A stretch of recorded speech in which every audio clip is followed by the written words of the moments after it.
අයිබෝවන් අද මම කට්ට කරවල බැදුමක් හදන්න යන්නේ. මං කපාගත්ත කට්ට කරවල ටික පොඩි කෑලි වලට ඊට පස්සේ හොඳට දෙහි ටිකක් දාලා හොඳට හොදාගත්තා. නැත්නම් ඒක හරි ලුණු වැඩි. ඊට පස්සේ කරපිංචා, නයි මිරිස්, රතු අමු මිරිස්, බීලුණු ගෙඩියක් කපාගත්තා. බැද ගන්න. ලුණු ටික රන්වන් පාට වනතුරු බැද ගන්න. ලුණු ටික බැදුනට පස්සේ තාච්චුවෙන් ඉවත් කරගෙන මිරිස් කරපිංචා කුඩටම දාගන්න.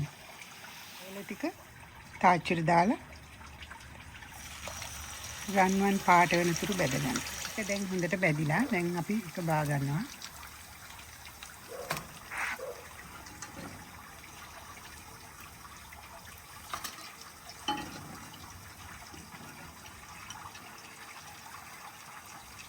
දැන් උණුවෙන්ම කෑලි මිරිස් ටිකක් උඩට දාන්න.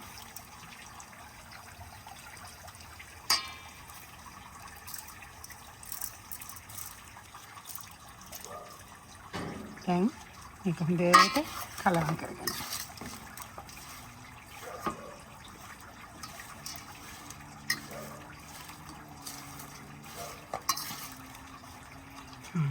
දැන් අපි කට්ට කරවල බැදුම රෙඩි. ලංකාවේ අයට නම් කොහොමද දන්නේ? ඇමරිකාවේ ඉන්න අපිට මේක දිව්‍ය භෝජනයක් වගේ. සුදු බතුයි පොල් සම්බෝලයි පරිප්පුයි එක්ක හරිම රසයි.